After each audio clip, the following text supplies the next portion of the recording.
Dear students, welcome you once again to my online class.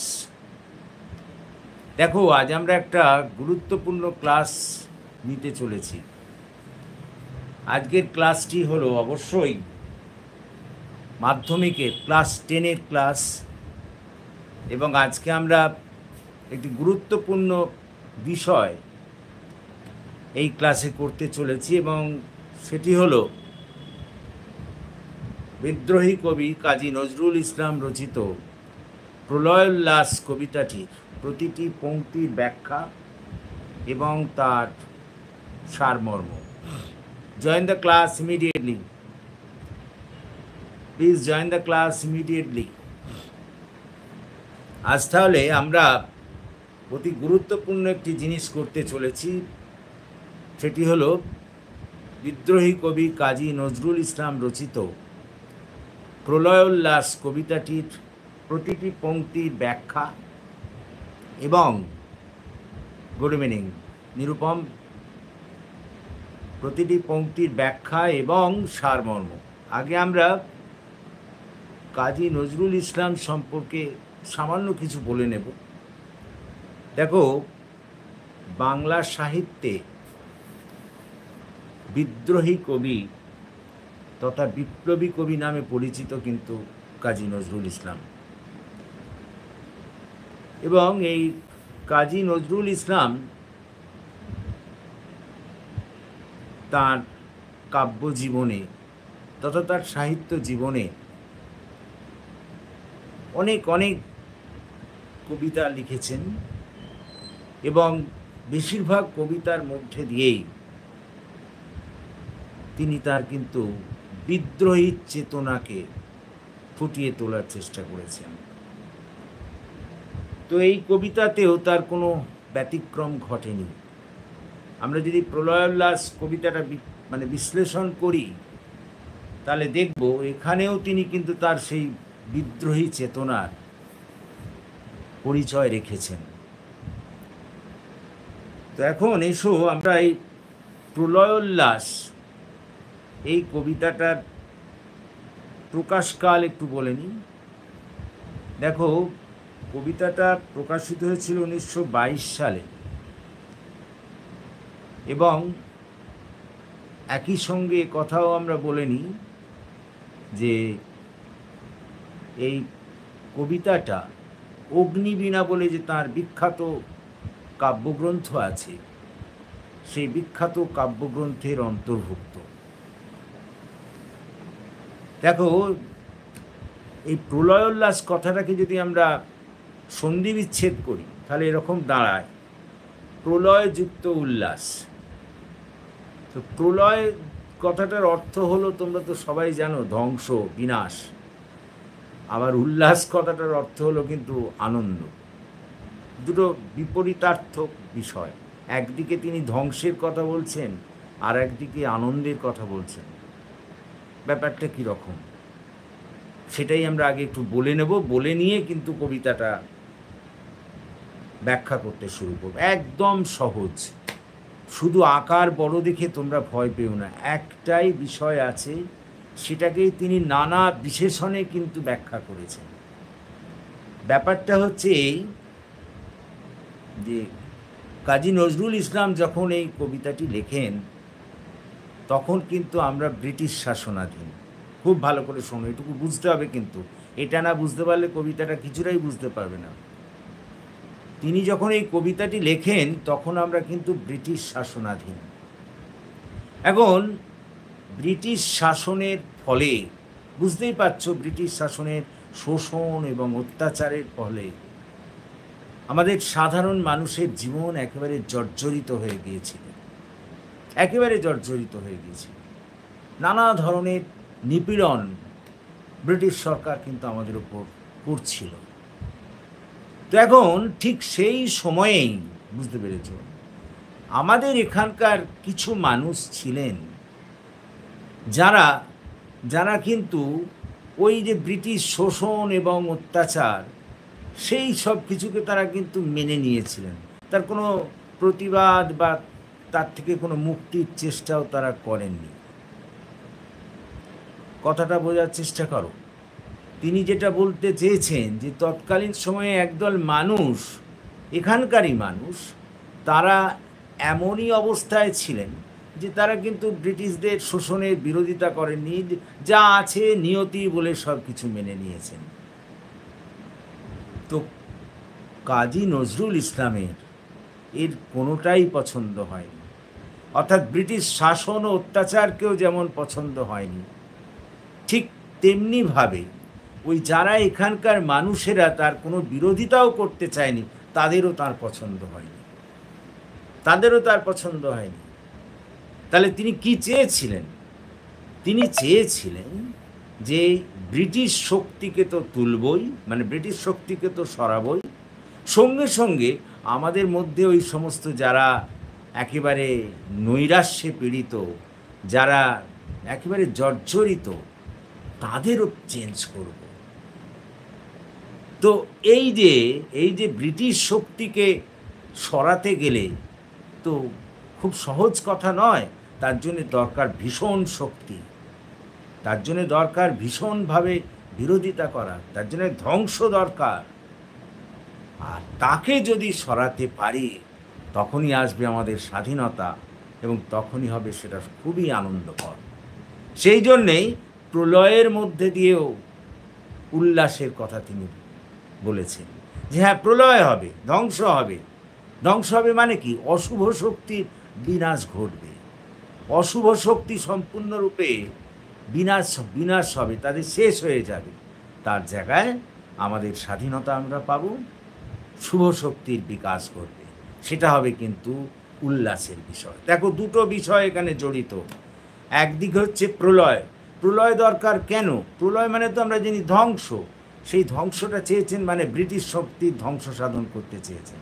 আর অন্যদিকে চেয়েছেন যে British শক্তি যখন ধ্বংস সাধন হয়ে যাবে, তখন আমরা স্বাধীনতা পাব, এবং এই স্বাধীনতা পেলেই আমাদের তখন সত্যি সত্যি সেটা আনন্দের বিষয় হয়ে দাঁড়াবে। সত্যি সত্যি তখন আমরা নিজেদের জাতির ভবিষ্যৎ নিজেরা করতে পারবো। তাহলে এই দুটো কথা বুঝতে হবে। দেখো, আমরা এখনো কবিতার মধ্যে ঢুকিনি, আমি এই দুটো জিনিস তোমাকে বোঝাতে চাইছি যে কথাটার মানে কি। প্রলয় উল্লাস, প্রলয়ের মধ্যে দিয়ে উল্লাস কেন বলতে চেয়েছেন? প্রলয় বলতে তিনি বোঝাতে চেয়েছেন ওই ব্রিটিশ শক্তিকে ধ্বংস করা। আর উল্লাস মানে হচ্ছে অবশ্যই আনন্দের বিষয়, যে যখন ওই ব্রিটিশ শক্তিকে ধ্বংস করে আমরা আমাদের নতুনভাবে আমরা স্বাধীনতা পাব, নতুনভাবে জাতিকে আমরা গড়ে তুলব, সেটা হবে কিন্তু আনন্দের বিষয়। কথাটা বোঝার চেষ্টা করো। আচ্ছা, তার মানে ব্রিটিশ শক্তিকে ভারতবর্ষ থেকে তাড়িয়ে এখানকার স্বাধীনতা এনে এখানের একটা ভবিষ্যৎ গড়ার স্বপ্ন তিনি রেখেছেন এই কবিতার মধ্যে দিয়ে। তো এখন দেখো, এই প্রসঙ্গে আমরা এখনো কবিতার মধ্যে ঢুকিনি, কিন্তু আমরা জাস্ট একটু প্রাসঙ্গিকতা বলে নিচ্ছি। এই কবিতাটা পড়ার সময় আমরা দেখব কবি কালবৈশাখীর কথা বলেছেন। আমরা আসবো কালবৈশাখীর কথায়। দেখো, কালবৈশাখী মানে তোমরা তো জানো, কালবৈশাখী মানেই হচ্ছে কিন্তু প্রচণ্ড শক্তির প্রকাশ, প্রচণ্ড, তার মধ্যে তার বাহ্যিক রূপটা কিন্তু ধ্বংসের, তাই তো? এবার ঝড় ঝঞ্ঝা বৃষ্টি সব কিছু দিয়ে মনে হয় যেন সব কিছু শেষ করে দেবে, কিন্তু তার মধ্যেই আবার সৃষ্টির কথা লেখা থাকে। কীরকম? কালবৈশাখী আসে যত কিছু পুরনো জীর্ণ সেই সব কিছুকে সরিয়ে দিয়ে নতুন কিশলয়ের জন্য পথ প্রস্তুত করার জন্য।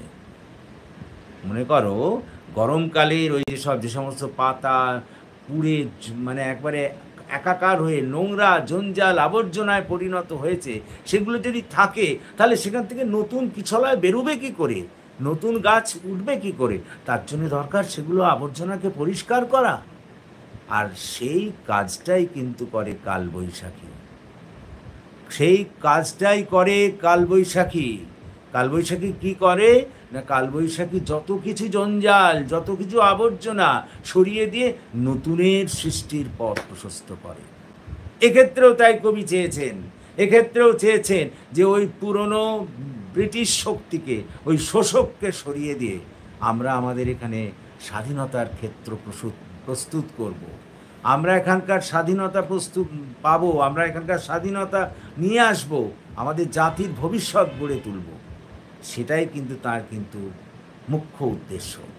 তাহলে প্রলয় উল্লাস কথাটা আমি বলতে গিয়ে বললাম যে মুখ্যত দুটি কথা, এক হচ্ছে ধ্বংস একদিক দিয়ে, আর অন্য দিক দিয়ে তেমনি আনন্দ। ধ্বংস কোনটা? বিনাশ সাধন কার? অবশ্যই ব্রিটিশ শক্তি এবং সেই সমস্ত মানুষদের যারা কিন্তু একেবারে কোনো কিছুই আর তারা বিদ্রোহ বা কোনো কিছুই আর তারা নতুন করে গড়তে চায় না, সব কিছুই অন্যায়কেও মেনে নিতে চায়, তাদেরও তিনি কিন্তু বিনাশ চেয়েছেন। ক্লিয়ার? এইটুকু নিয়েই কিন্তু আমরা পড়তে শুরু করব। ক্লিয়ার? তাহলে আমরা আজকে পড়তে চলেছি প্রলয় উল্লাস কবিতা। বললাম যে প্রলয় উল্লাস কবিতাটা প্রকাশিত হয়েছিল 1922 সালে এবং এই কবিতা অবশ্যই আমরা জানি যে এই কবিতা প্রকাশিত হলো 1922 সালে এবং তার অগ্নিবীণা কাব্যগ্রন্থের মধ্যে এটা অন্তর্ভুক্ত হয়েছিল। এবং কোন পরিপ্রেক্ষিতে তিনি রচনা করেছিলেন সেটাও আমরা বললাম, যে যখন ব্রিটিশ শক্তি আমাদের ওপরে এবারে জগদ্দল পাথরের মতো চেপে বসেছে, সেই ব্রিটিশ শক্তিকে সরিয়ে দিয়ে আমাদের স্বাধীনতা আনার জন্যে তিনি এই কবিতাটা রচনা করেছিলেন। এবার সেই কোন শক্তি যেটা সে প্রলয় ঘটাবে সেটা বলতে গিয়ে তিনি বলেছেন আমাদের যুব শক্তি।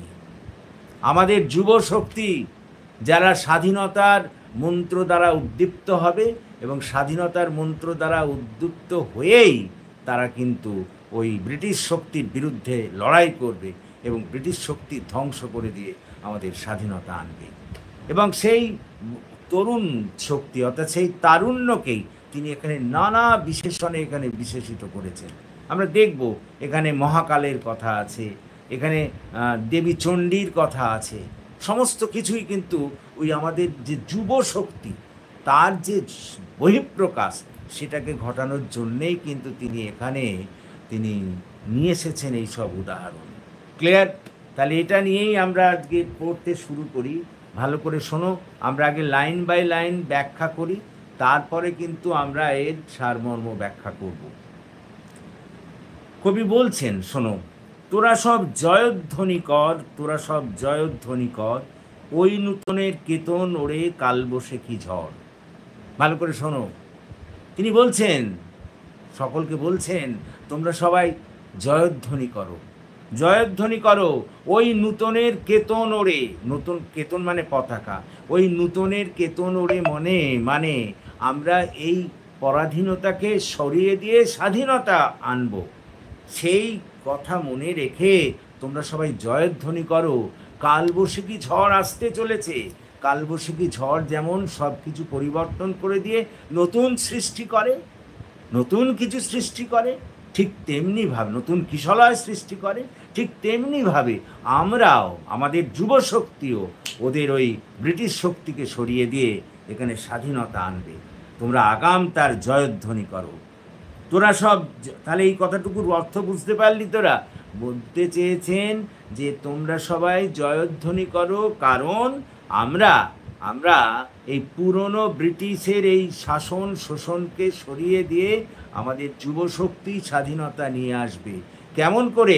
কালবৈশাখী ঝড় যেমন সব কিছু নোংরা আবর্জনা সরিয়ে দিয়ে নতুন কিশলয়ের পথ প্রশস্ত করে, ঠিক আমাদের যুবশক্তি তেমনভাবে এখানে স্বাধীনতা নিয়ে আসবে। এবং সেই জন্যেই সেই আগাম কথা ভেবে তোমরা সবাই জয়ধ্বনি করো। তারপর কি বলছে দেখো, আসছে এবার অনাগত প্রলয়, নেশার নৃত্যে পাগল, সিন্ধু পারের সিংহধারে ধমক হেনে ভাঙলো আগল। খুব ভালো করে শোনো, আমি সব শব্দগুলোর মানে বলবো। আসছে এবার অনাগত প্রলয়। তোমরা জানো অনাগত মানে যে এখনো আসেনি, আসতে চলেছে। প্রলয় মানে তো ধ্বংস।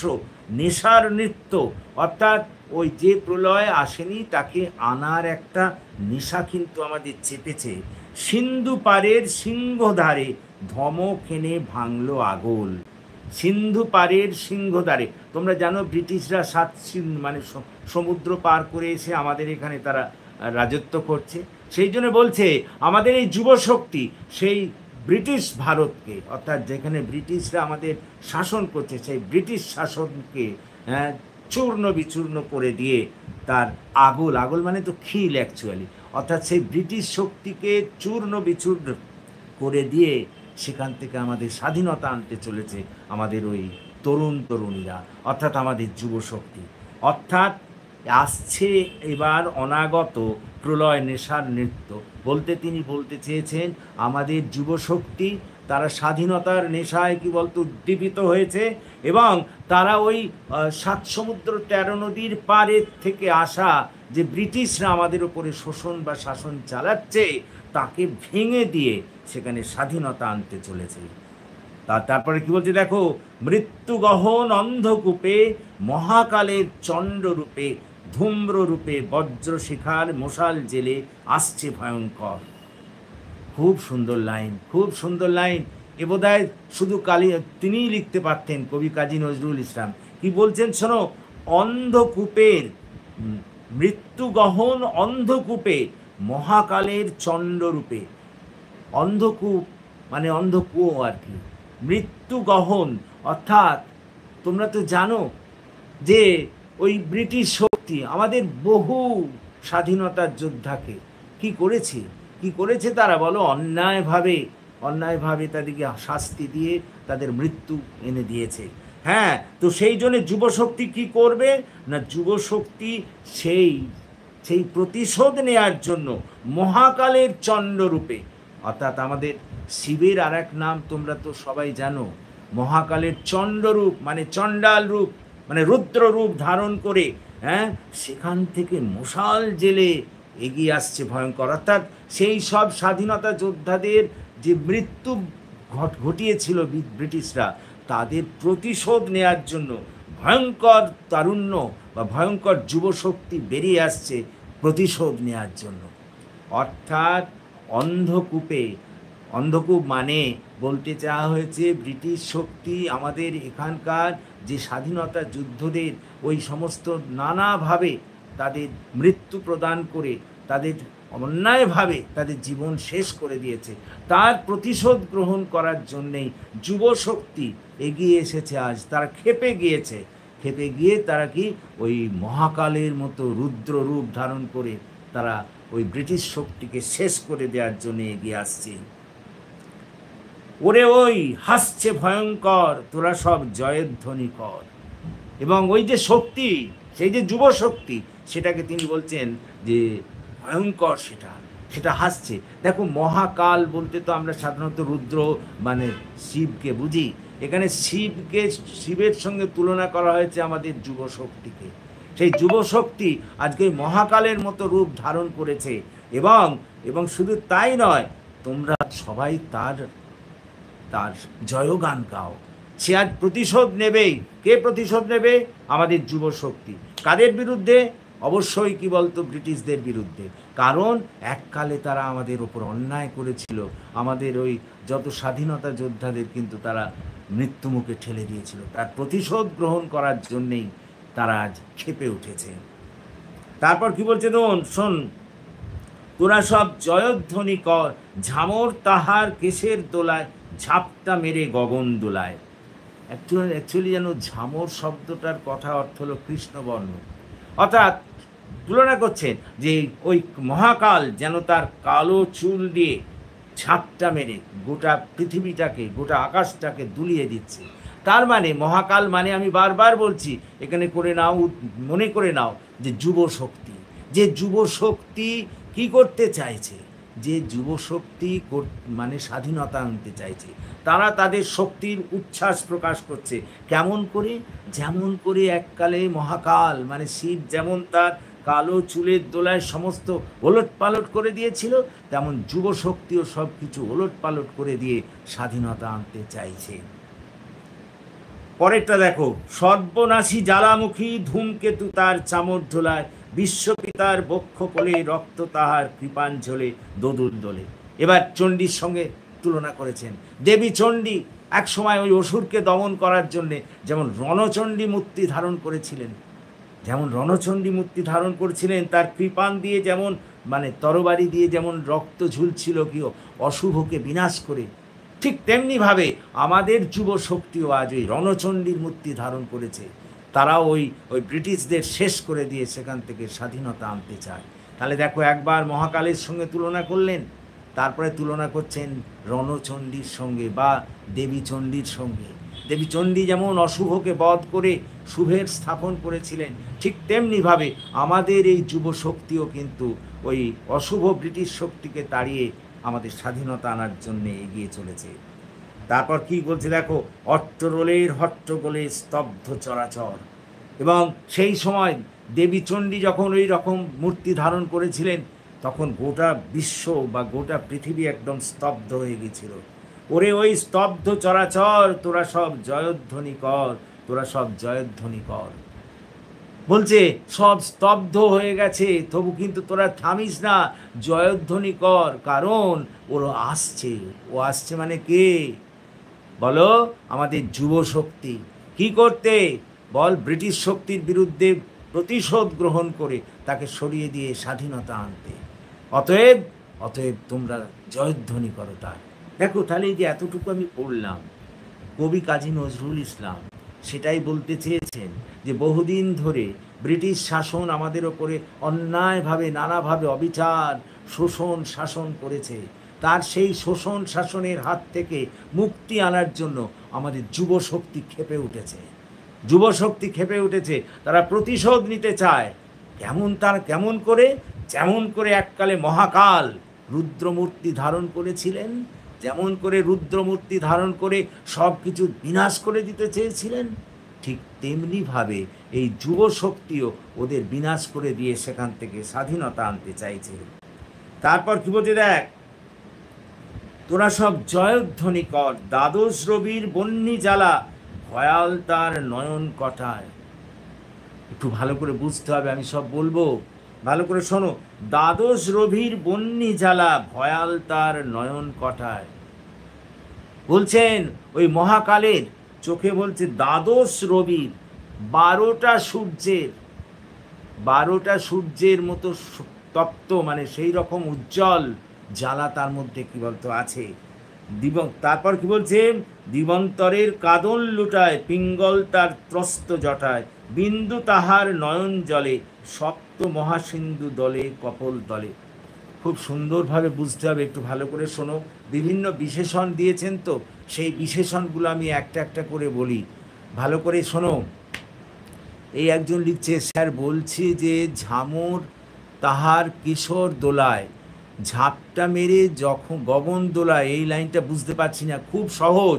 যে মহাকাল মানে শিব যখন তিনি চণ্ডমূর্তির রূপ ধারণ করেছিলেন, তখন তার কেশ দুলিয়ে তিনি গোটা ত্রিভুবনকে নড়িয়ে দিয়েছিলেন তার চুলের দোলায়।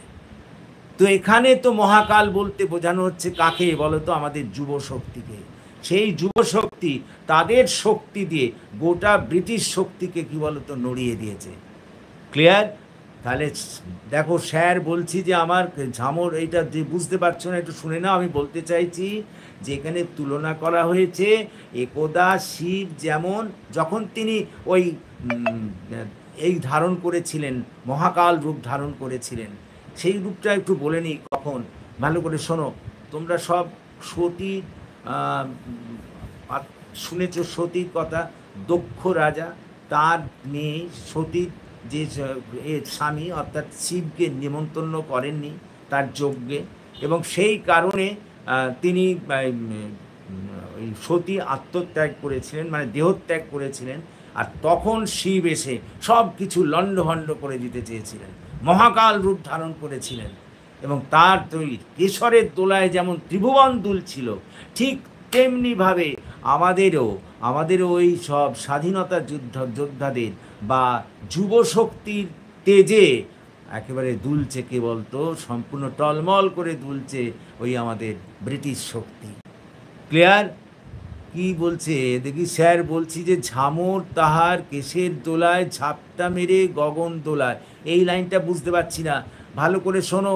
ঝামর মানে কালো, শিব যেমন তার কালো কেশ দুলিয়ে, মানে কেশ মানে চুল দুলিয়ে গোটা পৃথিবীটাকে নড়িয়ে দিয়েছিলেন, ঠিক তেমনভাবে আমাদের যুব শক্তিও একেবারে ওই ব্রিটিশ শক্তিকে তাদের শক্তি দিয়ে নড়িয়ে দিয়েছে। এটাই এখানে তুলনা করেছে। ক্লিয়ার? পরেরটা কি বলতে চাইছে দেখো, পরেরটা বলতে চাইছে, হ্যাঁ যেটা কথাটা বলতে চাইছিলাম, যে দক্ষ রাজার ওই যে ঘটনাটার কথা বলতে চাইছিলাম, তিনি শিবকে নেমন্তন্ন করেননি, জামাইকে নেমন্তন্ন করেননি, ফলে সতী দেহত্যাগ করেছিলেন। তখন শিব রেগে গেলেন, তখনই তো ওই রকম মহাকাল ধ্বংস করে ফেলতে চেয়েছিলেন, ধ্বংস করে ফেলতে চেয়েছিলেন, গোটা পৃথিবী ধ্বংস করে দেব। চুল নাড়াচ্ছে কথা বলি, এই ডাকাতরা দেখবে মাঝে মাঝে যখন ওই কোথাও কোনো জায়গায় যায়, শক্তি বহিঃপ্রকাশের যেমন তারা চুল নাড়ায়, হাত পা নাড়ায়, ঠিক তেমনি তখন রেগে ক্ষেপে শিব যেমন তার কেশর দিয়ে, কেস দিয়ে, মানে কেস মানে আমি বলতে চাইছি চুল, কালো চুল দুলিয়ে গোটা আকাশ বাতাসকে একেবারে কাঁপিয়ে দিয়েছিলেন। আমাদেরও তেমনি ওই তরুণ শক্তি, তারা স্বাধীনতা আনার জন্য ব্রিটিশ শক্তিকে একেবারে দুলিয়ে দিয়েছে। তারপরে কি বলছে দেখো, দ্বাদশ রবির বহ্নি জ্বালা কার? শিবের চোখে তখন দ্বাদশ রবির 12টা সূর্যের জ্বালা, এবং তার ওই পিঙ্গল তার ওই জটা, সেই শিবের যে জটা সেটা পিঙ্গল বর্ণ বলেছেন, পীত বর্ণ ধারণ করেছে। বিন্দু তাহার নয়ন জলে, বিন্দু তাহার নয়ন জলে, এখানে কথা বোঝার যা আছে ভালো করে শোনো। তার নয়ন জলে মানে একদিকে হচ্ছে দুঃখ আর অন্যদিকে হচ্ছে বিনাশ। দুঃখ মানে সতীর দেহত্যাগের জন্যে তিনি একেবারে ভীষণভাবে দুঃখিত, আবার তার প্রতিশোধ নেওয়ার জন্যে তিনি একেবারে মানে একেবারে তৈরি।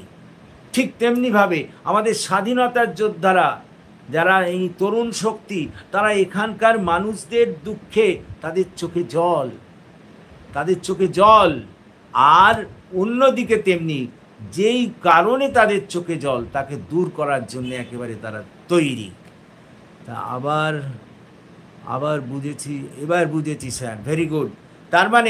তার মানে আমাদের স্বাধীনতা যোদ্ধাদের বা যুব শক্তিকে এখানে মহাকালের সঙ্গে তুলনা করা হয়েছে। মহাকালের তখন চোখে একদিকে হচ্ছে জ্বালা, মানে প্রতিশোধ নেবেন, আর অন্যদিকে হচ্ছে সতীর জন্যে কিন্তু চোখের জল। ঠিক এবার তুলনা করো, ওই জায়গায় আমাদের স্বাধীনতা যোদ্ধাদের বসাও, তাদের চোখে জল দেশের মানুষদের দুঃখের জন্যে, আর জ্বালা হচ্ছে ব্রিটিশ শক্তিকে সরানোর জন্যে। ক্লিয়ার? বেশ, পরেরটা। তারপর নেক্সট কি বলছে দেখো, বিশ্বমায়ের তারি বিপুল বাহুর পর। তোমরা সবাই জানো যে সতী দেবী যখন দেহত্যাগ করলেন, তাকে কাঁধে নিয়ে শিব কিন্তু একবারে সব কিছু ওলট পালট ধ্বংস করতে শুরু করেছিলেন। তখন নারায়ণ দেখলেন এ তো মহা মুশকিল, তখন তোমরা জানো তার সুদর্শন চক্র দিয়ে সতীর দেহ খণ্ড বিখণ্ড করে দিয়েছিলেন, এবং যেখানে যেখানে সেগুলো পড়েছিল সেখানেই কিন্তু তৈরি হয়েছিল তীর্থস্থান। এটাই আমরা তো জানি, এটাই হচ্ছে আমাদের পুরাণের কাহিনী।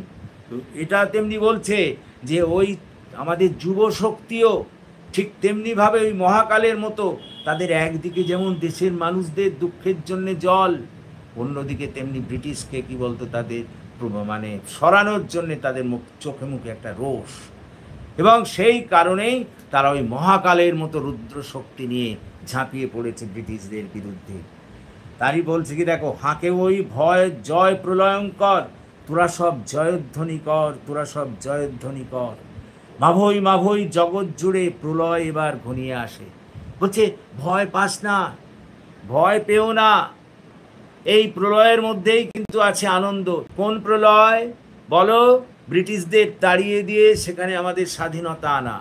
হ্যাঁ মানছি এর মধ্যে একটু কষ্ট আছে, নানা ধরনের অশুভ ঘটনা এখানে ঘটবে, কিন্তু তার জন্য ভয় পেও না, ব্রিটিশ শক্তি দিয়ে সরিয়ে দিয়ে আমাদের সুদিন আসবে। তারপর কি বলছে দেখো, মরা মুমূর্ষুদের প্রাণ লুকানো ওই বিনাশে, এবার মহানিশার শেষে আসবে উষা অরুণ হেসে, করুণ বেশে দিগম্বরের জটায় হাসে শিশু চাঁদের ঘর। আরে বাবা কি সুন্দর লাইন দেখো, কি বলছে, মরা মুমূর্ষুদের প্রাণ লুকানো ওই বিনাশে, এবার মহানিশার শেষে আসবে উষা অরুণ হেসে। হ্যাঁ, এতদিন যে ব্রিটিশ শোষণ চলছিল, সেই শোষণকে সরিয়ে দিয়ে, মানে মহানিশা, সেই রাত্রি শেষ হয়ে যাবে, নতুন অরুণ মানে হচ্ছে সূর্য, নতুন স্বাধীনতার সূর্য আমাদের উঠবে।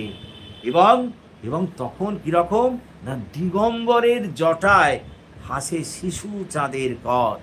ওই শিবের মাথায় যেমন ছোট্ট চাঁদ স্নিগ্ধ একটা সুন্দর তার একটা পরিবেশ তৈরি করে রাখে, ঠিক তেমনিভাবে ব্রিটিশরা মানে বিতাড়িত হলে আমাদের এখানে একটা স্নিগ্ধ সুন্দর জীবন স্থাপিত হবে। কথাটা বোঝার চেষ্টা করো। চাঁদের তুলনার মধ্যে দিয়ে দেখাতে চাইলেন যে আমাদের এখানে একটা স্নিগ্ধ সুন্দর জীবন স্থাপন হবে ওরা চলে গেলে। ওরা মানে কারা? ব্রিটিশরা চলে গেলে। শিবের জটায় যেমন চাঁদ একটা স্নিগ্ধ মূর্তি, ঠিক তেমনিভাবে তিনি বোঝাতে চাইলেন যখন আমরা ওদিকে তাড়িয়ে দিতে পারবো, ওই চাঁদের মতোই, শিশু চাঁদের মতোই, ছোট্ট চাঁদের মতোই আমাদের এখানে একটা সুন্দর স্নিগ্ধ শাসন ব্যবস্থা বিরাজ করবে। তারপর কি বলছে দেখো, আলো তার ভরবে এবার ঘর, তোরা সব জয়ধ্বনি কর। হ্যাঁ, ব্রিটিশরা চলে গেলেই আমাদের নতুন সূর্য উঠবে, এবং নতুন সূর্য ওঠার সঙ্গে সঙ্গেই আমাদের ঘর আলোয় আলোকিত হয়ে উঠবে। আমরা স্বাধীন দেশের নাগরিক হয়ে উঠব। সেই মহানিশা, সেই অমাবস্যার সব যে অন্ধকার, তা সব কেটে চলে যাবে। স্যার, চাঁদটা হাসি মানে কি? চাঁদ হচ্ছে স্নিগ্ধতার প্রতিমূর্তি। ওই যে আমরা শিবের জটায় থাকে চাঁদ, কতটা বোঝার চেষ্টা করো। তো শিবের মহাকাল রূপ যখন ধ্বংসলীলায় ব্যপ্ত, সেই ধ্বংসের শেষে যে একটা স্নিগ্ধ সুচিতা আসবে, সেটার মূর্ত প্রতীক হিসেবে চাঁদের এখানে তুলনা করা হয়েছে। কথাটা বোঝার চেষ্টা করো। মানে আমরা ওই চাঁদের মতোই তখন হাসবো যখন ব্রিটিশরা এখান থেকে কি বলতো চলে যাবে। তারপরে কি বলতে দেখো, ওই সে মহাকাল সারথি রক্ত তাড়িত চাবুক হানে। মহাকাল সারথি মানে আমাদের এই যুবদের বলা হয়েছে, যুবক যুবতীদের যারা স্বাধীনতায় যুদ্ধে নেমেছে। মহাকালের সারথি মানে ওই শিবের সারথি হচ্ছে আমাদের এই সব যুবক যুবতীরা। তারা তড়িৎ চাবুক খানে, রনিয়ে ওঠে হৃৎসার কাঁদন, বজ্রপানে ঝড় তুফানে। হ্যাঁ, তো ওই যে রথের গাড়িতে আসছে তাদের ওই যে হেস্সা মানে কি, ঘোড়ার ডাক, বুঝতে পেরেছ? তাদের হেস্সা মানে তাদের চিৎকারে, হ্যাঁ, একেবারে ঝড় উঠেছে। অর্থাৎ ওই যুবশক্তি এগিয়ে আসছে কার বিরুদ্ধে? ব্রিটিশ শক্তির বিরুদ্ধে। তাদের ডাকে চতুর্দিক মানে যেন ঝড় উঠেছে। খুরের দাপট তারায় লেগে উল্কা ছোটায় নীল খিলানে। হ্যাঁ, তাদের দাপটে ওই উল্কাপাত কি বলছে দেখো, তারায় লেগে উল্কা ছোটায় নীল আকাশে। তারা পর্যন্ত তারা মানে নক্ষত্র, ওদের ওদের দাপটে, ওদের ধাক্কায় তারা পর্যন্ত খসে পড়ছে নীল আকাশে। তার মানে তাদের প্রচণ্ড শক্তির কথাটা বোঝাতে চাইছে। এগুলো তো কল্পনা, যে তারা এত বেগে আসছে যে তাদের খুরের মানে অশ্বের খুরের দাপটে ঝড় উঠেছে, এবং তাদের শক্তির ফলে তারা পর্যন্ত উল্কাপাত করছে। এবার কি বলছে দেখো, অন্ধকারার বন্ধ কূপে দেবতা বাঁধা যজ্ঞ জুপে পাষাণ স্তূপে, এই তোরে তার আসার সময় ওই রথ ঘর ঘর। হ্যাঁ, ওই যুব বাহিনী আসছে, তারা কি করবে? এতদিন ধরে ওই যে আমাদের যাদিকে বন্দি করে রেখেছে, তাদেরকে দেবতার সঙ্গে তুলনা করেছেন কবি। আমাদের যেসব স্বাধীনতা যোদ্ধাদের বন্দি করে রেখেছে, তারা মুক্ত করবে। তারা মুক্ত করবে কারা? আমাদের এই স্বাধীনতার যোদ্ধারা। কথাটা বোঝার চেষ্টা করো। তারপর কি বলছে, এই তোরে তার আসার সময় রথ ঘর ঘর, শোনা যায় ওই রথ ঘর ঘর, তোরা সব জয়ধ্বনি কর। অর্থাৎ ওই যুবশক্তি এসে গেছে, তার রথ ঘর ঘর, অর্থাৎ তাদের আসার শব্দ আমরা শুনতে পাচ্ছি। ধ্বংস দেখে ভয় কেন তোর? বলছেন, ওরে তোরা ধ্বংস দেখে ভয় পাচ্ছিস কেন? ভয়ের তো কোনো কারণ নেই, এর পিছনে আছে নতুন সৃষ্টি। এক ছেলে কি লিখছে, চাঁদ তাকে কিসের সঙ্গে তুলনা করা হয়েছে বুঝতে পারছি না, পরশু এক্সাম, ওরে বাবারে, চাঁদটাকে সুন্দর সময়ের সঙ্গে তুলনা করা হয়েছে, সুন্দর সময়, যে আমরা ব্রিটিশদের তাড়িয়ে দেব, তারপরে চাঁদের যেমন হাসি, স্নিগ্ধ হাসি চতুর্দিকে ছড়িয়ে পড়ে, ঠিক তেমনি আমাদেরও কি একটা সুন্দর সময় আসবে। কথাটা বুঝতে পারছ? চাঁদের সঙ্গে চাঁদটাকে কিসের সাথে তুলনা করা হয়েছে বুঝতে পারছি না। চাঁদকে বলছি না সুন্দর সময়ের সঙ্গে, চাঁদ হচ্ছে স্নিগ্ধতার প্রতীক। যখন পরাধীনতা চলে যাবে তখন চাঁদের মতোই স্নিগ্ধ একটা সুন্দর পরিবেশ আমাদের এখানে তৈরি হবে। চাঁদের সঙ্গে আমাদের সুসময়ের তুলনা করা হয়েছে, এটুকু জেনে রাখো। পরে কি বলছে দেখ, বলছে ধ্বংস দেখে ভয় কেন তোর? তুই বাহ্যিক এই ধ্বংস দেখে আমাদের বলছেন কবি, কেন তোরা ভয় পাচ্ছিস? প্রলয় নতুন সৃজন বেদন, প্রলয় নতুন সৃজন বেদন, খুব সুন্দর কথা বলছেন যে নতুন কিছু সৃষ্টি করতে গেলেই তো তার জন্যে বেদনা পেতে হয়।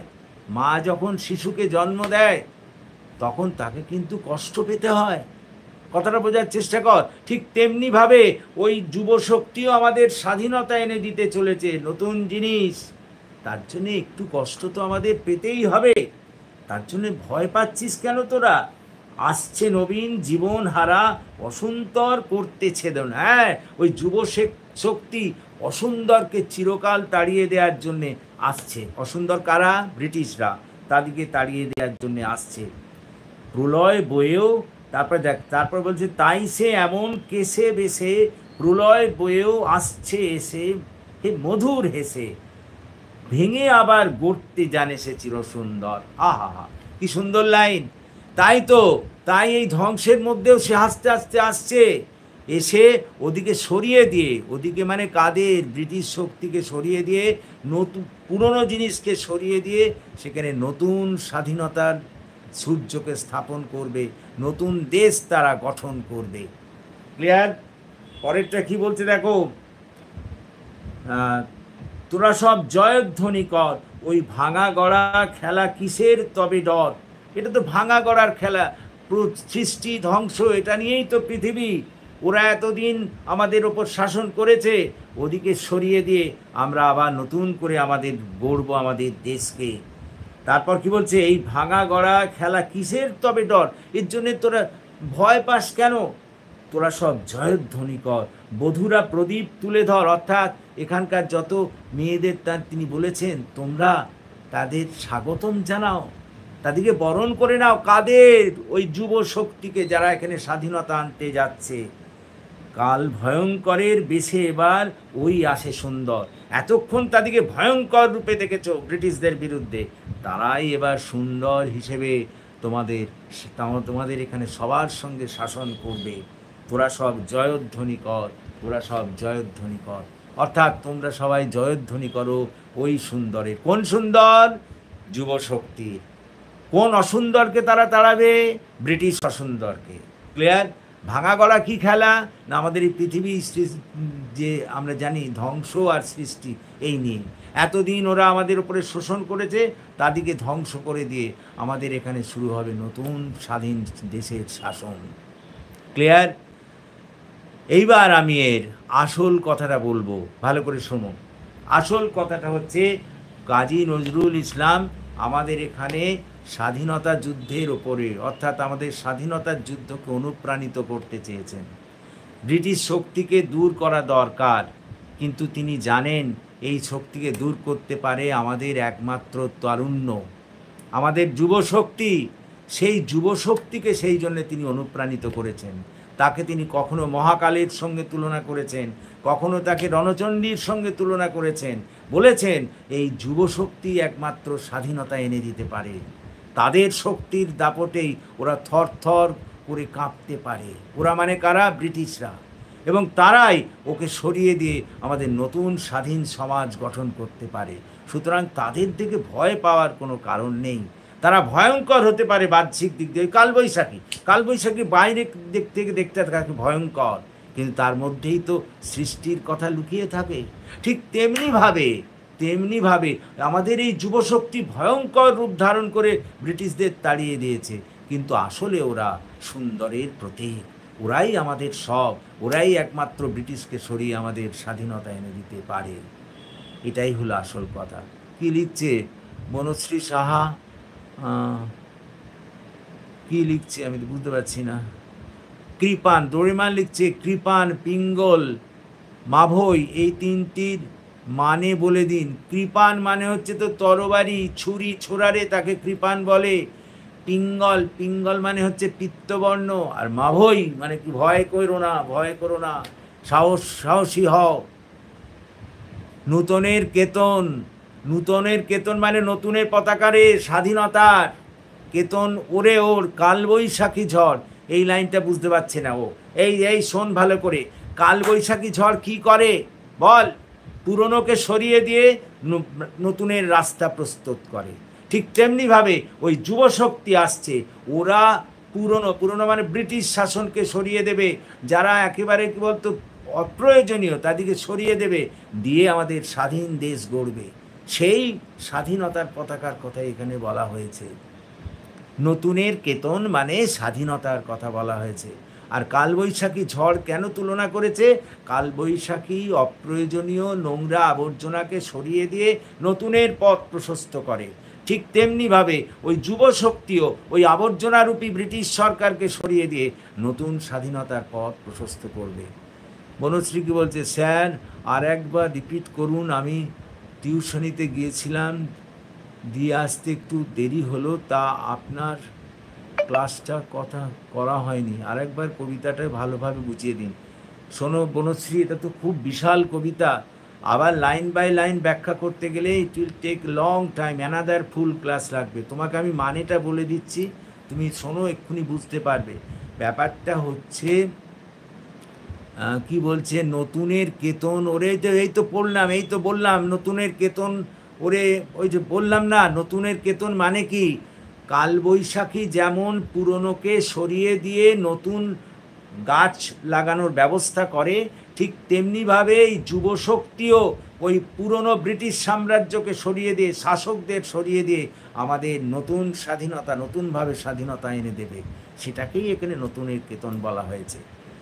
হ্যাঁ বনশ্রী, আমি তোমায় বলি শোনো, আমি পুরো কবিতাটার সারমর্ম বলছি, তাহলেই তুমি বুঝতে পারবে। হ্যাঁ আচ্ছা, আর তোমরা, আমার তো ওই রেকর্ডটা রইলই, আমার তো মানে ভিডিওটা তো থাকছেই, সেটা দেখবে, তাহলে শুনলেই কিন্তু বুঝতে পারবে। একটাই কথা শুনে নাও, এই যারা প্রেজেন্ট আছো সবাই শুনে নাও তো, এখানে অ্যাকচুয়ালি একটাই কথা, আমরা পরাধীন, আমাদের স্বাধীনতা আনতে হবে। স্বাধীনতা আনতে পারবে একমাত্র যুবশক্তি, এবং সেই যুবশক্তিরই এখানে জয়গান গেয়েছেন কিন্তু আমাদের কাজী নজরুল ইসলাম। সেটাকেই তিনি কখনো তুলনা করেছেন মহাকালের সঙ্গে, কখনো তুলনা করেছেন রণচণ্ডীর সঙ্গে, এবং দেখিয়েছেন ওই মহাকাল যেমন রুদ্ররূপ ধারণ করে সব কিছু ধ্বংস করে দিতে চেয়েছিল, ঠিক তেমনিভাবে আমাদের এই যুবশক্তিও রুদ্ররূপ ধারণ করে ব্রিটিশদের এখান থেকে সরিয়ে দিয়ে স্বাধীনতা আনতে চেয়েছিল। সেই কারণেই তো কবি বারবার বলেছেন আমাদের যে তোরা ভয় করছিস কেন, ওদের বাইরেটা ভয়ঙ্কর কিন্তু ভেতরটা হচ্ছে নতুনের সৃষ্টির পথ প্রশস্তকারী। ওরা ভয়ঙ্কর রূপ ধারণ করেছে কারণ ব্রিটিশকে সরানোর জন্যে। যা ব্রিটিশ সরে যাবে তখন ওই যে চাঁদের স্নিগ্ধতা, ওই ছেলে শোন, চাঁদের স্নিগ্ধতার মতো সুন্দর শাসন এখানে শুরু হবে। এবং সেই জন্যেই তিনি ওই ভয়ঙ্কর শক্তিশালী যুবশক্তিকে বারবার জয়গান গেয়েছেন। তোমরা বুঝতে পেরেছো আমি কি বললাম? ক্লিয়ার? নিরুপম বুঝতে পেরেছিস? ডোরেমান হ্যালো, কোনো শব্দের যদি কোনো অর্থের জানার থাকে আমাকে জিজ্ঞেস কর, আমি বলবো কিন্তু। হ্যালো, শুনতে পাচ্ছিস? ও বাবা, মাত্র একজন, one man is there only, বাকিরা কোথায় গেল? হোয়ার আর দ্য রেস্ট? কী বলছে বনশ্রী সাহেব? প্রলয় উল্লাস কবিতার মাধ্যমে কবি ভয়ঙ্কর সুন্দর কে কিভাবে উপস্থাপন করেছেন, এই তো বনশ্রী, আমি সেটাই তো বলছিলাম। প্রলয় উল্লাস কবিতার ভয়ঙ্কর বলতে যুবশক্তির কথা বুঝিয়েছেন। তারা ভয়ঙ্কর রূপ ধারণ করেছে কাকে সরানোর জন্য? ব্রিটিশদের সরানোর জন্যে। তাকে কখনো তিনি মহাকালের মতো করে উপস্থাপন করেছেন, আবার কখনো বা রণচণ্ডীর রূপে ধারণ করিয়েছেন। রেকর্ডটা আমার শুনে নিবি, তাহলেই বুঝতে পেরে যাবি তাকে কিভাবে তিনি উপস্থাপন করেছেন। তারপর বনশ্রী লিখছে, প্রলয় উল্লাস কবিতার মাধ্যমে কবি ভয়ঙ্কর সুন্দরকে কিভাবে উপস্থাপন করেছেন। এটাই বললাম, আজ এই প্রশ্নটা একটু লিখিয়ে দেবেন।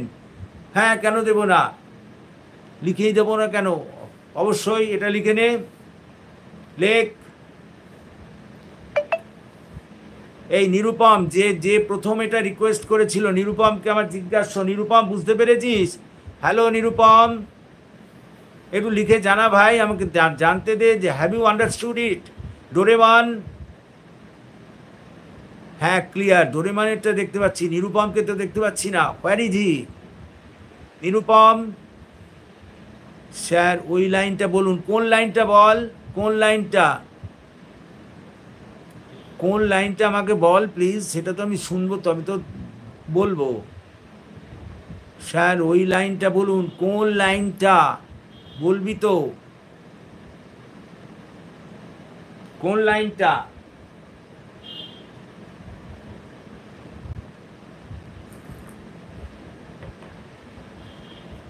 ওই লাইনটা বলুন, কোন লাইনটা?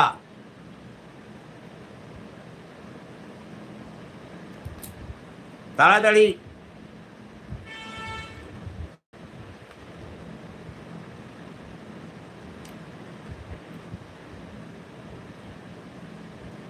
নিরুপম আমি তোর জন্য অপেক্ষা করছি, কোন লাইনটা?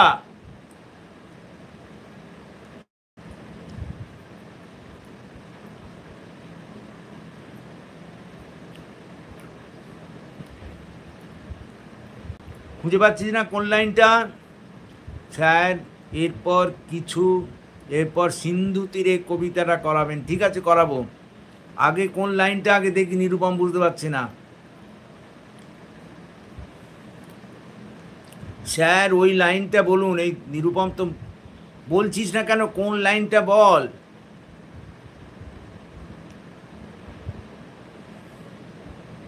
নিরুপম,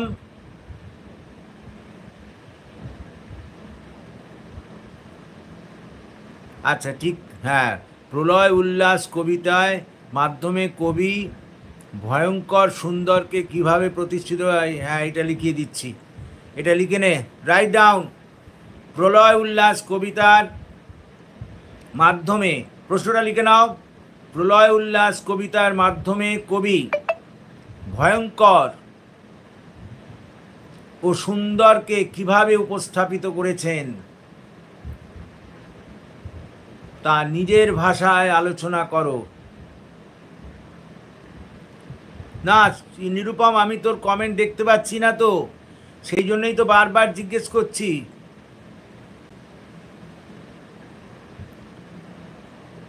আমি তো কতবার লিখছি, তুই আমাকে ফোন করে জানা, ফোন করে বল,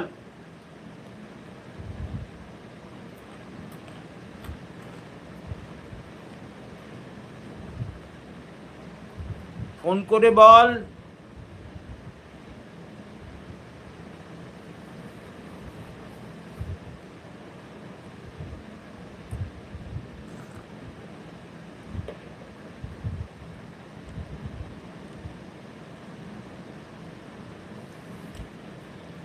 আমার ফোন নাম্বার 9830188562, বনশ্রীকে বলছি, আমার ফোন নাম্বার 9830188562।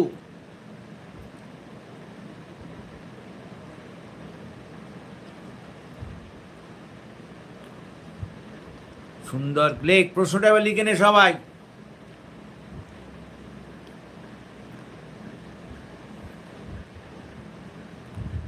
নিরুপম বিশ্বাস লিখছে ওই বিনাশে, হ্যাঁ ওই বিনাশে, ওই বিনাশে মানে তো ওই ধ্বংসে, কোন, পুরো লাইনটা পর, ওই বিনাশে তো দুটো শব্দ মাত্র, পুরো লাইনটা কোন লাইনটা, ওই তো তোর কমেন্ট আসছে, বল না। ওই বিনাশে বলতে তুই কোন লাইনটাকে বলছিস, বিনাশে তো অনেক জায়গায় আছে, তাড়াতাড়ি বল, কোশ্চেন লেখাবো তো,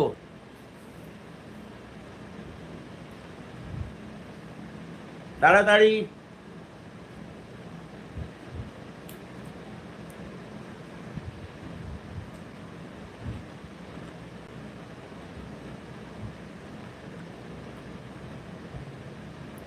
কোশ্চেন লেখ, প্রশ্নটা সবাই লিখে নে। ও আচ্ছা, এখানে লিখেছে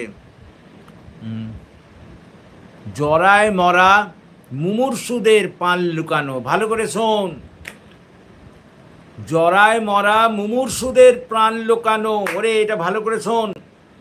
মানে ব্রিটিশ শক্তি আমাদের এখানে যখন ছিল, বলেছি তো, আমাদের একদল মানুষ তাদের তাড়ানোর ব্যবস্থা না করে তাদের সব অত্যাচার মুখ বুজে সহ্য করে নিয়েছিল।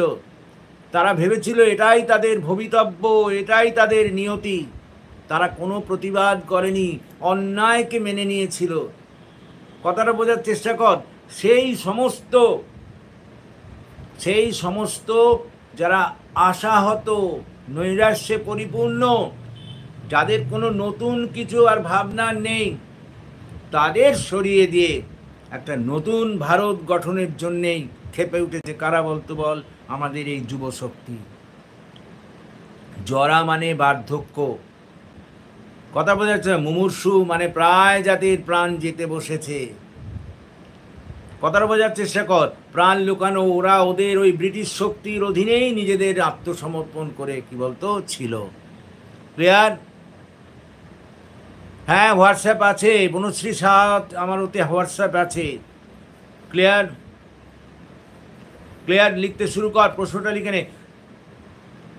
নিরুপম মানে একদল মানুষ, আমাদের এখানকার একদল মানুষ, তারা ব্রিটিশদের কোনো বিরোধিতা না করে সব কিছু নিজেদের ভাগ্য বলে মেনে নিয়েছিল। হ্যাঁ, তারা নৈরাশ্যে পীড়িত হয়েছিল। তাদের দিয়ে কিছু আর হবার নয়।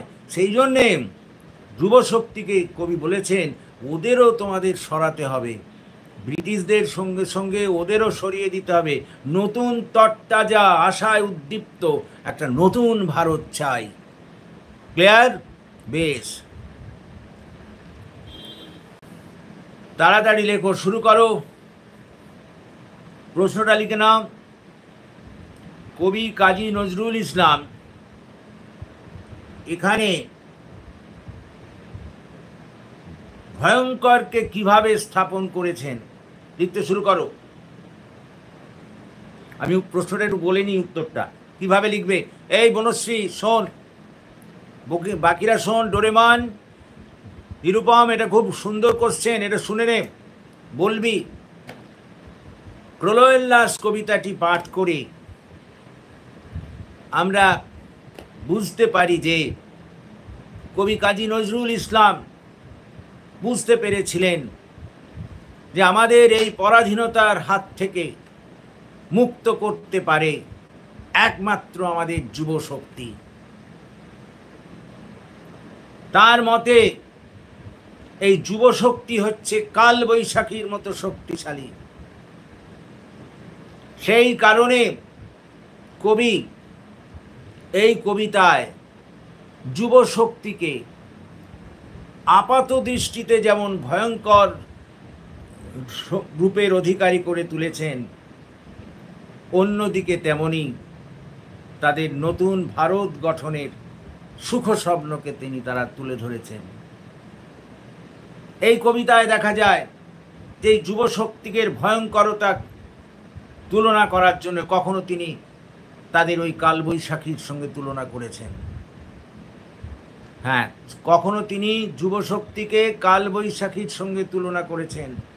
কালবৈশাখী যেমন বাহ্যিক দিক দিয়ে ভয়ঙ্কর, ঠিক তেমনই যুব শক্তিকেও বাহ্যিক দিক দিয়ে ভয়ঙ্কর হিসেবে তিনি তুলে ধরেছেন। আবার কখনো মহাকালের সঙ্গে তিনি ওই যুব শক্তিকে তুলে ধরেছেন। মহাকাল যেমন একদা সতীর প্রাণত্যাগের পর গোটা বিশ্বকে ধ্বংস করে দেওয়ার জন্য উদ্যত হয়েছিলেন, ঠিক তেমনই ভয়ঙ্কর রূপে প্রতীক করে তুলেছেন তিনি এই যুব শক্তিকে। আবার কখনো রণচণ্ডীর সঙ্গে তুলনা করেছেন এই যুব শক্তিকে। রণচণ্ডী অর্থাৎ দেবী চণ্ডী যেমন অশুভকে বিনাশ করে শুভের স্থাপন করতে চেয়েছিলেন, ঠিক তেমনিভাবে এরাও মানে আমাদের এই যুব শক্তিও ওই ব্রিটিশদের সরিয়ে দিয়ে আমাদের এখানে স্বাধীনতা আনতে চেয়েছিলেন। অর্থাৎ কখনোই ভয়ঙ্করকে তিনি কালবৈশাখীর সঙ্গে তুলনা করে এখানে প্রতিস্থাপিত করেছেন, কখনো তিনি তাকে মহাকালের সঙ্গে তুলনা করে প্রতিস্থাপিত করেছেন, কখনো বা দেবী চণ্ডী রণচণ্ডীর সঙ্গে তুলনা করে তাকে এখানে স্থাপিত করেছেন। কথাটা বোঝার চেষ্টা করো। এবং এবং এই যুবশক্তির ভয়ঙ্করতাকে তুলে ধরার জন্যে কখনো বলেছেন যে আওয়াজে রথের আওয়াজে তারা যে রথে চড়ে আসছেন তাদের আওয়াজে, তাদের অশ্বের খুরের দাপটে কখনো ওই তারাতে উল্কাপাত পর্যন্ত হচ্ছে, আবার কখনো বা তাদের রথ ঘর ঘর আওয়াজে সমস্ত বিশ্ব কেঁপে উঠছে। এইভাবেই তিনি তাদের ভয়ঙ্করতাকে এখানে প্রকাশ করেছেন। ক্লিয়ার? এটাকেই আমরা লিখিয়ে দেবো, প্লিজ লিখে নে। এইবার লেখো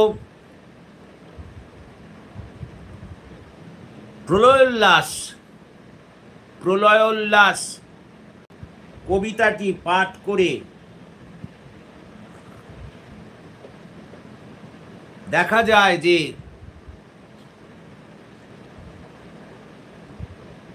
কবি কাজী নজরুল ইসলাম তার এই কবিতার মধ্যে দিয়ে একটা চরম সত্যের প্রতি আলোকপাত করেছেন।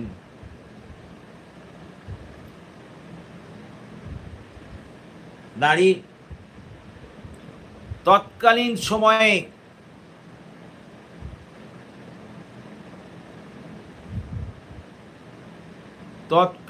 সময়ে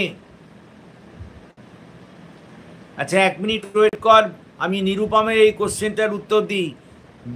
বিশ্বমায়ের আসন তারি বিপুল তাহার পর, ভালো করে শোন, যখন ওই দেবী সতী প্রাণত্যাগ করলেন, মহাকাল অর্থাৎ শিব সেই সতীর মৃতদেহকে তার বাহুর উপরে, তার স্কন্ধে চাপিয়ে, বাহুর উপরে চাপিয়ে, এই যেখানে বিশ্বমায়ের আসন তারই বিপুল করের পর, অর্থাৎ তার বাহুর ওপরেই তখন বিশ্বমা স্থাপিত, তাকে নিয়েই তিনি গোটা পৃথিবীকে ধ্বংস করতে শুরু করেছিলেন।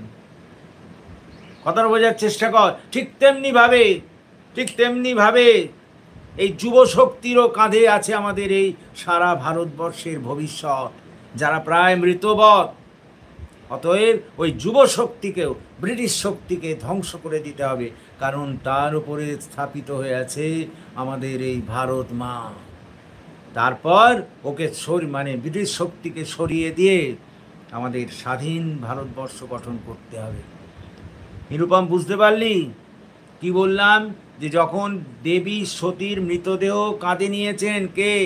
শিব, নিয়ে এবার করছেন, সম্পূর্ণ পৃথিবী ধ্বংস করে দিচ্ছেন। ঠিক তেমনিভাবে আমাদের এই জাতির কাঁধে নিয়েছে কারা বলতো? যুবশক্তি। এই জাতির ভার নিয়েছে কাঁধে ভার নিয়েছেন যুবশক্তি, নিয়ে ব্রিটিশদের বিরুদ্ধে লড়াই করে ব্রিটিশদের সরিয়ে দিয়ে আমাদের এখানে স্বাধীনতা তারা আনবে। ক্লিয়ার? বেশ, সুতরাং লিখতে শুরু কর। কবিতার এই প্রশ্নটা একটু লিখে নে, প্লিজ রাইট ডাউন। লেখ।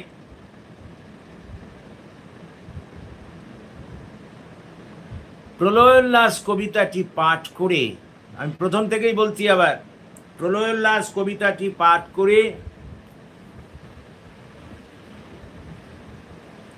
দেখা যায় যে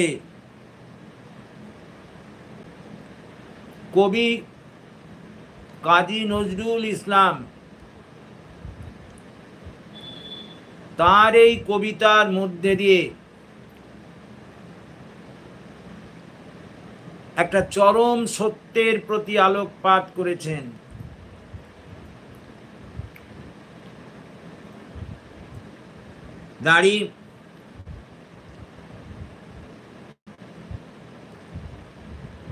তৎকালীন সময়ে ভারতবর্ষ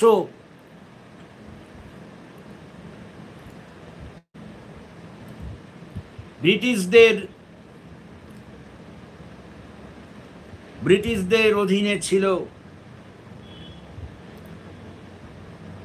এবং দীর্ঘকাল ধরে ব্রিটিশদের অমানবিক শোষণ ও অত্যাচারকে কেন্দ্র করে ভারতীয়দের জনজীবন এক প্রকার দুর্বিষহ হয়ে উঠেছিল।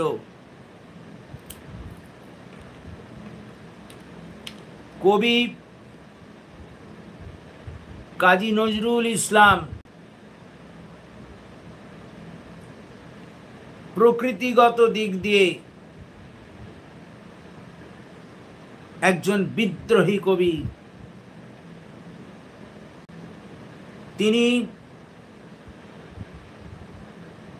তিনি ভারতবর্ষের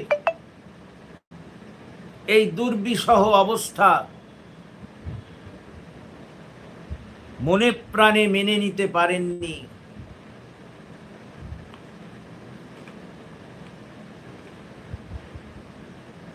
তিনি বুঝতে পেরেছিলেন যে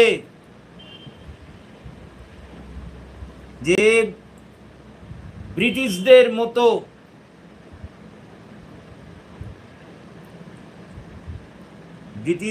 মতো এই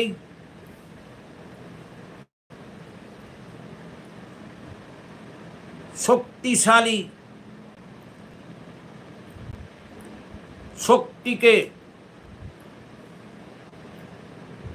ভারতবর্ষ থেকে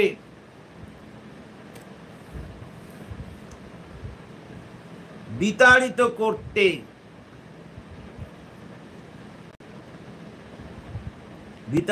করতে চাই এক প্রচন্ড শক্তি। এবং তিনি এটাও বুঝতে পেরেছিলেন যে একমাত্র এখানকার যুব শক্তি ব্রিটিশদের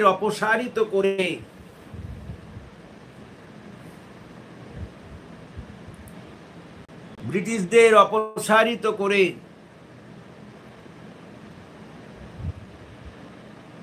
এখানে স্বাধীনতা আনতে পারে।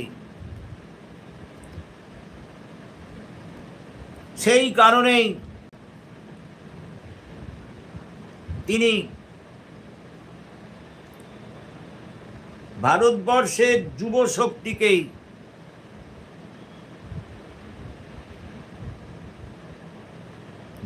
শক্তিকেই এখানে ভয়ঙ্কর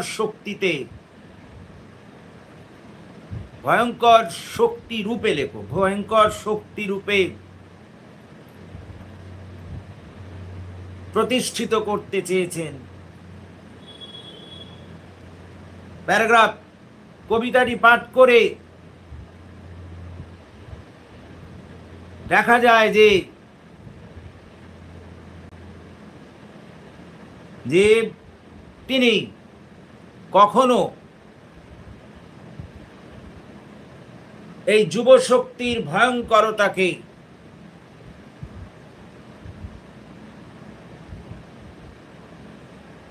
কাল বৈশাখীর সঙ্গে তুলনা করেছেন। কারণ কাল বৈশাখীও তার প্রচন্ড শক্তির মধ্যে দিয়ে যা কিছু অপ্রয়োজনীয় জঞ্জাল তাকে সাফাই করে নতুন কিশলয়ের পথ প্রশস্ত করে। ঠিক তেমনই ভাবে আমাদের এই যুব শক্তিও ব্রিটিশদের তাড়িয়ে দিয়ে আমাদের স্বাধীনতা আনতে পারবে, এই আশা তিনি করেছিলেন। সেই কারণে তিনি তাদের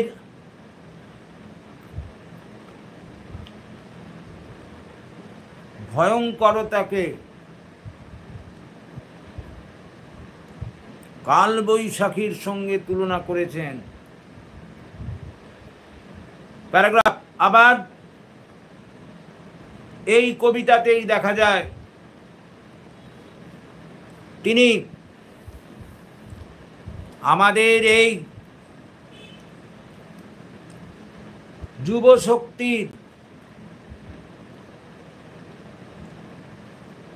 ভয়ঙ্করতাকে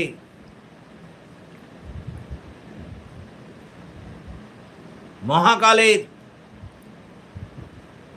রুদ্র রূপের সঙ্গে তুলনা করেছেন। সতীর প্রাণত্যাগের পর মহাকাল যেমন তার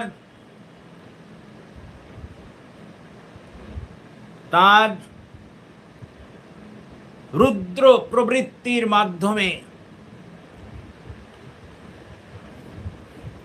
গোটা বিশ্বকে ধ্বংস করে দিতে উদ্যত হয়েছিলেন, সেই মহাকালের ভয়ঙ্করতার সঙ্গেও কবি আমাদের স্বাধীনতাকামী যুব শক্তিকে তুলে ধরেছেন, যুব শক্তিকে তুলনা করেছেন। প্যারাগ্রাফ আবার এই কবিতাতে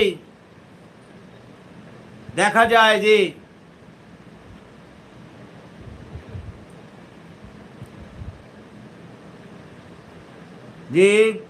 দেবী চণ্ডী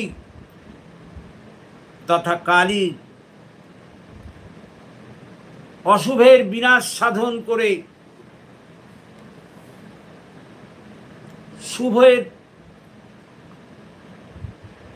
অশুভের বিনাশ সাধন করে শুভের প্রতিষ্ঠা করার জন্য যে রণমূর্তি ধারণ করেছিলেন, তার ভয়ঙ্করতার সঙ্গেও এই যুবশক্তি, এই স্বাধীনতাকামী যুবশক্তির ভয়ঙ্করতাকে তুলনা করেছেন। প্যারাগ্রাফ এই কবিতাতেই তিনি দেখিয়েছেন যে তাদের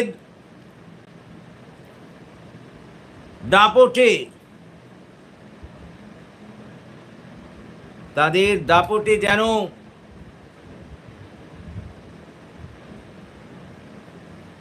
গোটা বিশ্ব টালমাটাল হয়ে উঠেছে।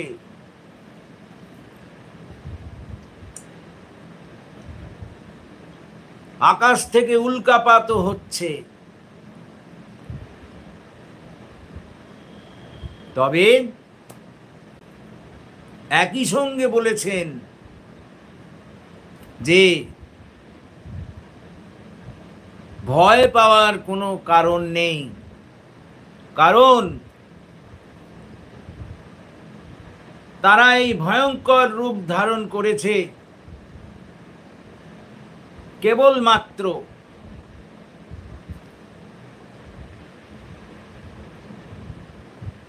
ব্রিটিশদের মতো অশুভ শক্তিকে এবং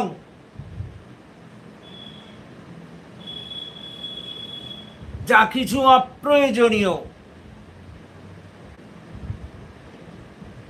তাকে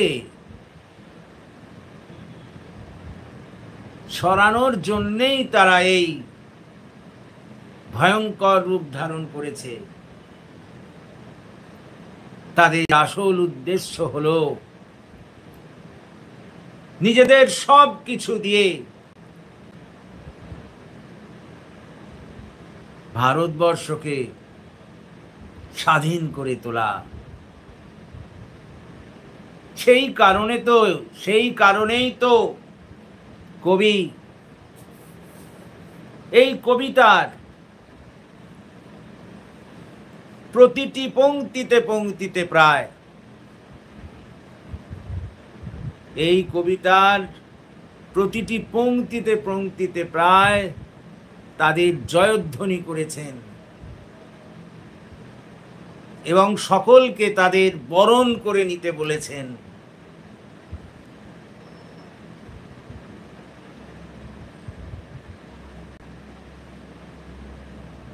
সুতরাং প্যারাগ্রাফ করে এই আলোচনার পরিপ্রেক্ষিতে বলা যায় যে উপরোক্তভাবেই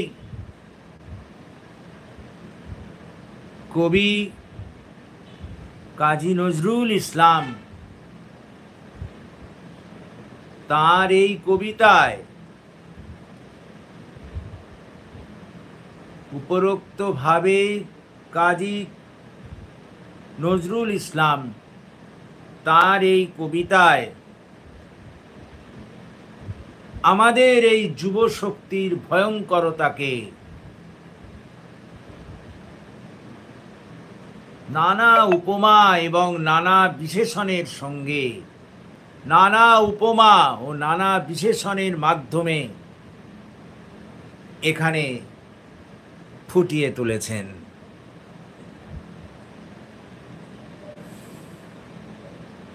দ্যাটস অল। আশা করি তোমরা বুঝতে পেরেছো। ক্লিয়ার? আজ আমরা যেটা আলোচনা করলাম আশা করি তোমরা বুঝতে পেরেছো।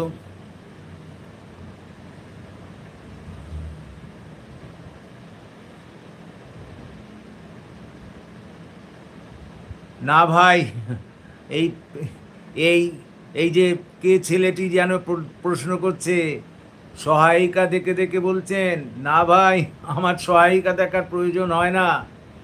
তুমি বোধহয় জানো না যে আমি একজন কলেজের অধ্যাপক, আমি একটি কলেজে অধ্যাপনা করি।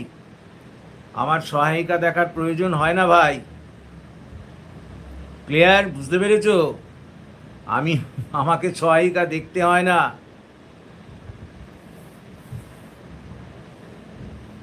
কথাটা বুঝতে পারছো? আমাকে সহায়িকা দেখতে হয় না। তোমাদের ওই রকম সহায়িকা আমি নিজে লিখি, হয়তো দেখবে। তোমরা তো আমায় জানো না, সেই জন্যই হয়তো। তোমাদের দোষ নেই অবশ্য, ঠিক আছে, ইটস ওকে। হ্যাঁ নিরুপম, কি বলছিস? হ্যাঁ, স্পোকেন ইংলিশ ক্লাস আছে, যেমন আছে তেমন স্পোকেন ইংলিশ ক্লাস হবে 9:30 থেকে। স্পোকেন ইংলিশে যেমন ক্লাস নিই আমি, I shall take the class today, সেরকমই নেব। হ্যাঁ হ্যাঁ, কী সব বলছে স্যারের ক্লাসটা রোজ করলে তবে বুঝতে পারবে। কি রোজ করলে? না ভাই, রোজ করার মতো তো আমার সময় নেই। আমি কি করে এত ডেলি ক্লাস করার সময় দেব? তবে আমি তোমাদের ক্লাস বাড়াতে পারি যদি তোমাদের সত্যি ইচ্ছে থাকে পড়ার। তাহলে জানো তো আমি অবশ্যই I am ready to help you. কিন্তু জানো তো আমারও তো অনেক তোমরা জানো আমি এমএ ক্লাস পর্যন্ত পড়াই। Naturally there are lot of classes. জানো না, আমি শুধু লট অফ ক্লাসেস নয়, লট অফ সাবজেক্টসও পড়াই। তুমি নিরুপম অবশ্য কিছু কেমন যা বুঝতে পারছো নিশ্চিতভাবেই। তুমি দেখেছো আমার অন্যান্য ক্লাসগুলোতেও ঢুকেছো, আমি কি কি ক্লাস করি তুমি তো জানো, সবই জানো। সুতরাং চেষ্টা করব আমি ক্লাসগুলো বাড়াতে।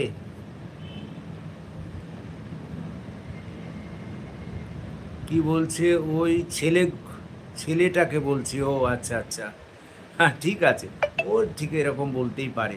যারা অ্যাকচুয়ালি জানে না তাদের পক্ষে তো বলা সম্ভবই। ঠিক আছে, ওটা নিয়ে কিছু নয়, ব্যাপার নয়। শুনুন, হ্যাঁ নিরুপম, যে কথা বলছিলাম যে I will take the class. যেমন আজকে স্পোকেন ইংলিশ ক্লাস 9:30 আছে, ঠিক তেমনই হবে। সুতরাং তুই জয়েন করবি, তোর তো ভালো হচ্ছে, ইউ আর গোয়িং ওয়েল।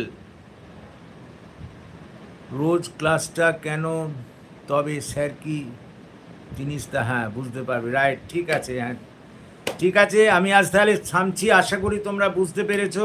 তোমাদের কাছে আমার শুধু একটাই অ্যাপিল, যে দেখো আমার তো উদ্দেশ্য হচ্ছে, তুমি তো জানো আমি একেবারে নিখাদ শিক্ষা জগতের মানুষ। আমার কিন্তু শিক্ষা জগৎ ছাড়া আর কোনো জগৎ নেই। সুতরাং আমার চাই, আমার এক্সপানশন অফ এডুকেশন, শিক্ষার প্রসার আমি চাই। সুতরাং তোমরা আমার এই ক্লাসের কথা তোমাদের বন্ধুবান্ধবদের বলো, আরও বেশি করে তাদের এই ক্লাসে জয়েন করতে বলো, তাহলেই আমি উপকৃত হব। তাতেই আমার আনন্দ। ক্লিয়ার? Very good. কাল থেকে নিরুপম তোর এক্সাম, ভেরি গুড, ভালো করে দে। এই পরীক্ষাটা কোনো রকমে চালিয়ে দে, তারপরে দেখ তোকে সামনের এর জন্য কীরকম আমি তৈরি করি।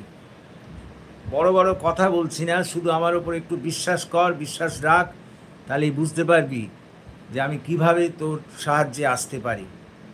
ক্লিয়ার?